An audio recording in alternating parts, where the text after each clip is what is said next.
welcome back to Let's Play Xenosaga Episode 3. Last time, KOS-MOS was destroyed. Which is very, very bad because I just lost one of my best party members and I just got her. Also, Shion's pendant, KOS-MOS, the whole area kind of just erupted in this light. And then we went to a save point thing, and now? Well, they kind of change our current path. Now, It's beautiful. obviously we're not in the same place we just were. It's hard to believe that somewhere out there in that sea of stars, planets are being destroyed by the Gnosis phenomenon. In the distant past, people were forced into space by unavoidable circumstances. 4,000 years since then, they never encountered any life forms they could call neighbors. So, not the Star Trek phenomenon. Just when everyone had given up and assumed that humans were alone in the universe, the Gnosis approached us in order to erase mankind from the cosmos. My grandfather used to say that all of creation has a meaning and purpose, and that's why we're allowed to exist in the universe. If you recall, her grandfather was also the man who trained both Jin and Margulis, according to bits of dialogue that we've been able to piece together since episode 2. If that's true, then perhaps we are fated to perish. Maybe the universe itself is rejecting us. It's a strange notion. Maybe we are the ones that are rejecting the universe by trying to change that fate. As you might be able to guess, this is not currently happening. Is that why you built KOS-MOS? The planet where I was born was destroyed by the Gnosis. I lost my mother there as well. Seems to be a trend in, well, all video games really, losing a family member, specifically a parent. But in addition to that, it also seems to be a trend in this series, losing parents or loved ones to the Gnosis. I was the only one that survived. Sometimes I don't know if what I'm doing is to atone for not being able to do anything, or to take revenge against those who took everything from me. Also a But trend I in this can game. say that even if the universe desires otherwise, she is our hope. I think I KOS-MOS. understand how you feel. I lost my parents on Milsha. Xion. Why am I here? What should I be doing? Where am I going? It's as if everything is hidden in a deep fog on a distant shore. But right now, if that's where hope lies, I want to grant your wish.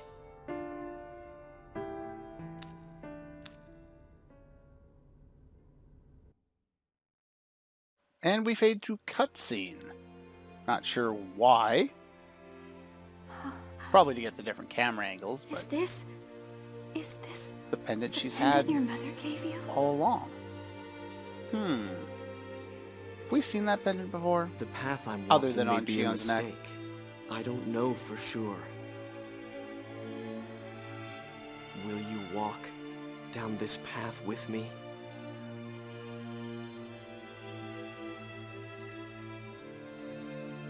Oh, Kevin. So we don't get a lot of kind of character development or explanation of what their relationship was pretty much prior to this cutscene, other than she cared for Kevin a lot. This is the first time, even though it's mentioned in Episode 1's database, that we get any kind of confirmation that they were actually a couple. I think they've mentioned it in the first half of this game a little bit, maybe, but you don't really get a lot of information about it. And if you don't check the database, you wouldn't have any idea at all. Xion, are you feeling joy? Udo, hello. Joy? Yes. I'm happy. Very happy. Happy? I feel fulfilled. By this memory? Yeah, he somehow is Yes, able to kind of it's a communicate with her wonderful memory. and see the memory that she sees, or at least kind of understand the emotion involved in the memory that she's seeing. So kind of experiencing it with her. The days I spent with him, feelings of warmth. I want to stay like this forever. Oh, Forever. Even if I were to be born again. strange Eternally. idea. Eternally Over born again. and over. Over and over. Over and over. Why are they harping on But- that?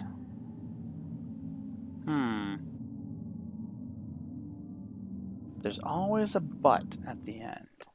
And this time it's not Shion's butt and swimsuit. No, Shion's just laying on the forest floor? Where am I? That's a good question. Where I are went we? into the hypersphere to rescue the Elsa, and then Telos and KOS-MOS. KOS-MOS! Where is everyone? And more importantly, where's Oh, KOS-MOS? Where am I? I have no idea. Anyway, first things first, I believe. Thank you. Blow up this stuff. Run right in here, get an antidote, and a medkit S. And we get some database update, doesn't really matter. So head back to the left first and foremost. Because if you don't actually come back here, you'll be confused later on in the game when we're supposed to come here. Anyway, first thing, let's head over to this side and blow up some more of this stuff. And eventually, there we go. We get some treasure. Now, at the beginning of the episode, I welcomed you back to this LP. You guys should be welcoming me back to this LP because between working out of town and just being busy as all hell over the last couple of weeks, I haven't had a chance to record. So it's been, I think, about 2 weeks, maybe 2.5 weeks since I've actually been able to record for this game. So let's get back into the whole swing of things here. Do we have any new items? I don't think we do. Oh, we do. Right. I do need to go over this. 7 moons. Revive and recover all HP and EP. This is, as you can see, considering Revive M's are double the price to revive and recover just half of your HP. There's obviously something wrong with this item. It's not like the Omega Souls in Xenogears, though it's probably a call back to that. In this case, there has a chance for this item to crystallize you. It's one of the reasons why buying G vaccines is such a great idea. So let's buy some more here.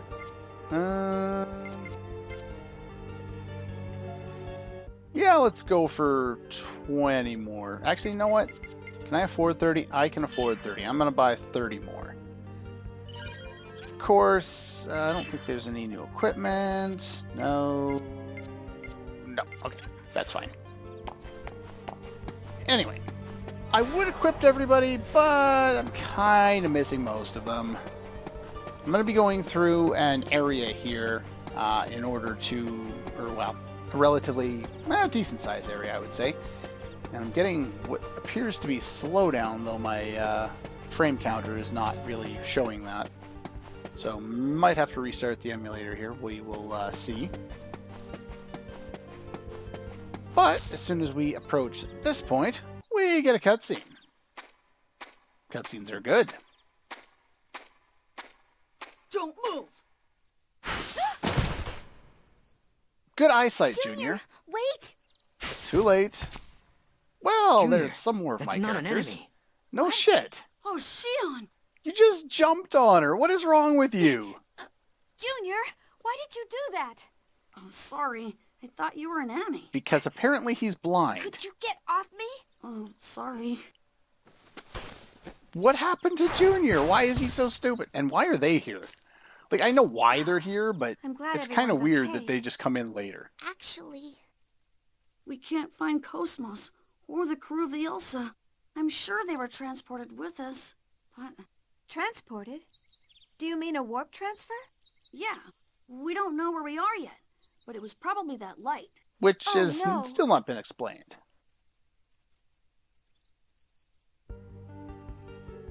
Okay, so we need to go and get the rest of our character. Well, we need to go get KOS-MOS, hopefully. I'm getting weirdness here. There we go.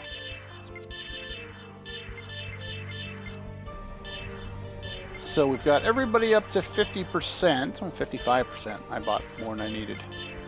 Okay. So basically, the enemies around here don't tend to be Gnosis, but it's nice to build up your resistance while you can. It won't be a big deal for too much longer, but at least for a little bit. We're going to fight a lot of mechanical and biological enemies for a while, but it's nice to get that up to an acceptable level so you're not always having to cure that. 7 moons we'll be able to buy later on at the next shop that we have access to. I don't believe I have to go back. There are a few paths like that that I've already walked into where the trees can be blown apart, but it's very hard to tell whether you need to do that at a specific spot or not because they're really hidden rather well. So you're going to see me doing a little bit of running around from side to side. Blow up some rocks. And we can fight this guy. He's new. You can also sidestep him if you want to, or I can fail miserably. That works too. And I haven't actually fixed up my party yet. So let's bring in, where's my change? There we go. Let's bring in Chaos. And I will be equipping my party momentarily. But first things first, no, let's use you. See, these guys are weak to ice, and one that's weak to fire. Type A and Type B, you're weak to lightning, so we're going to attack you. Now, I haven't tried this entirely, but I'm going to try using Urtikaiser with the weakest ether stat character that I have in my party, and see if I can just avoid killing all of the soldiers. Normally, if you use Chaos or Junior or Shion or Momo, they die one shot.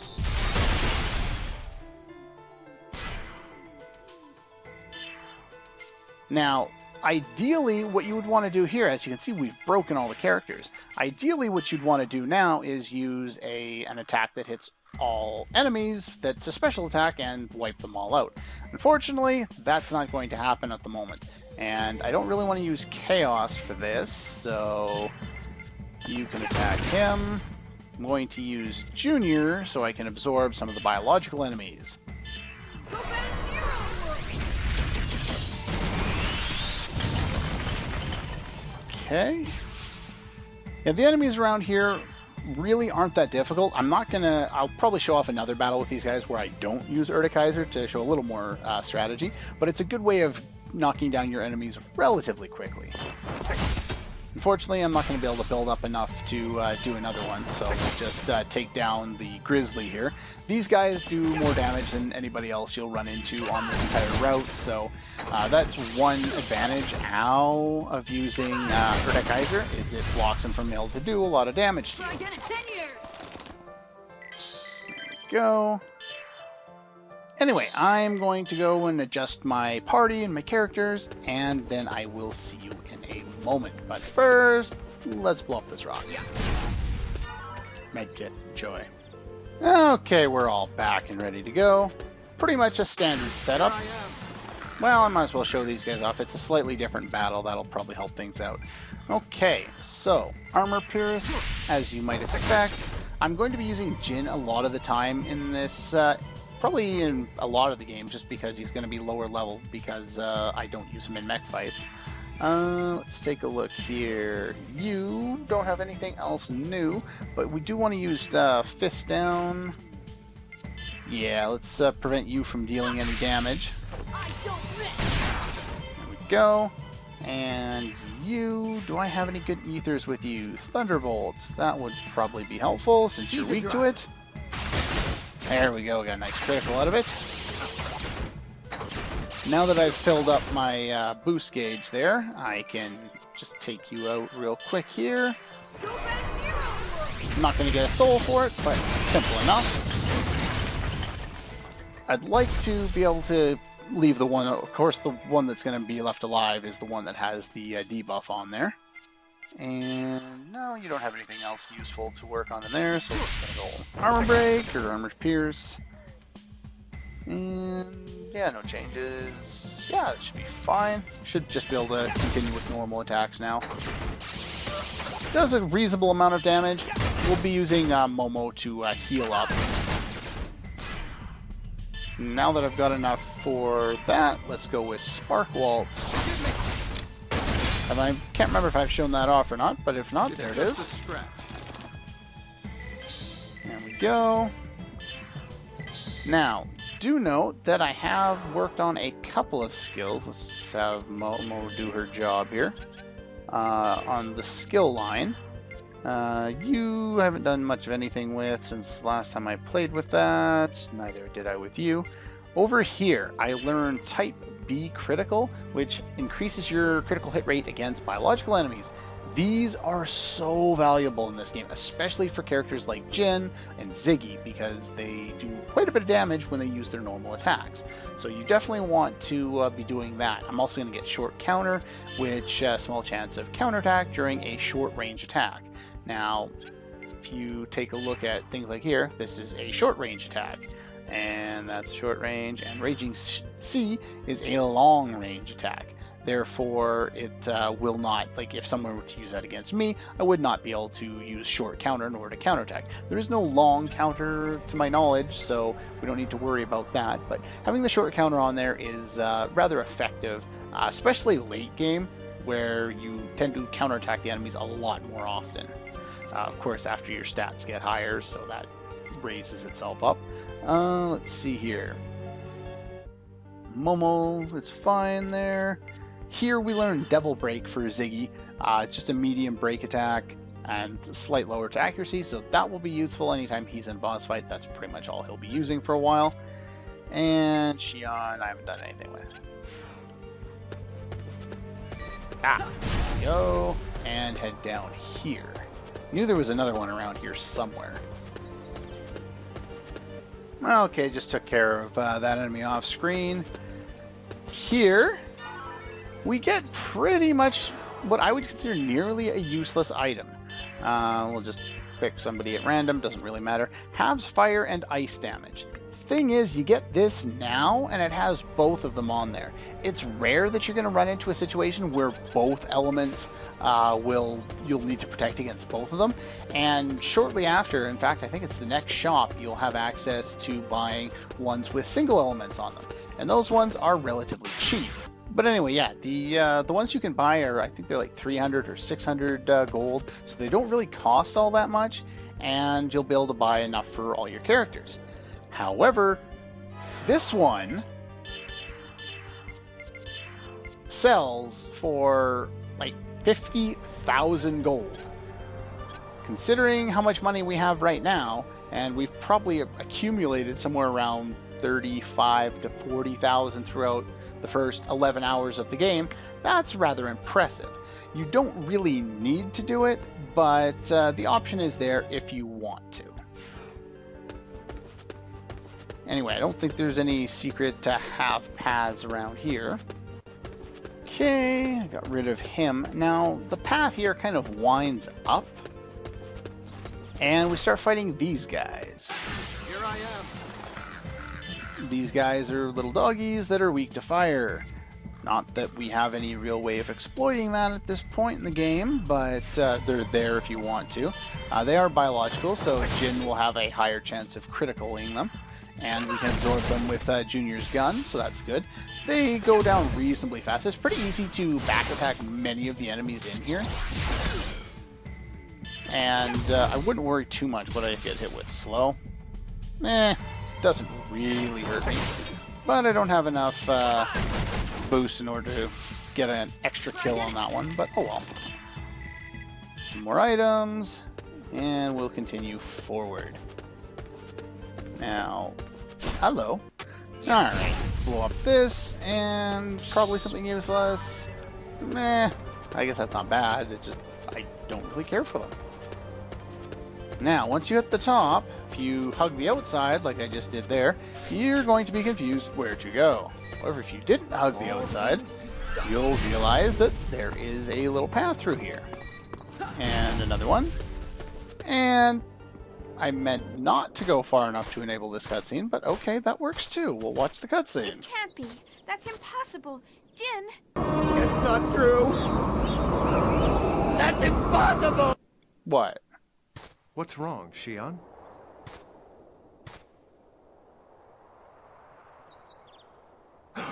Wait a minute now. But it is. There's no mistaking it. That's Labyrinthos. On Milsha. Labyrinthos? From Milsha? Yeah. Wasn't it destroyed during the conflict? Yeah, I can't believe it either. But there's no doubt about it. If that exists, that means we're on Milsha at least 15 years ago. They take time Do you mean travel we're in in the such past? stride. I don't know about that. We were in the past when we dove into KOS-MOS' subconscious. This is true. So we're in someone's subconscious Guess domain that might again. be possible as well. Chaos, what do you know? Chaos is hiding things again, isn't he? Anyway, that's pretty much all the time we have for today. Next time, we'll continue through this forested path, and we'll actually get a very valuable item toward the end of it, and figure out what the hell Labyrinthos is doing here, where here is, and why we're here. That's all for this one, and I'll see you guys next time.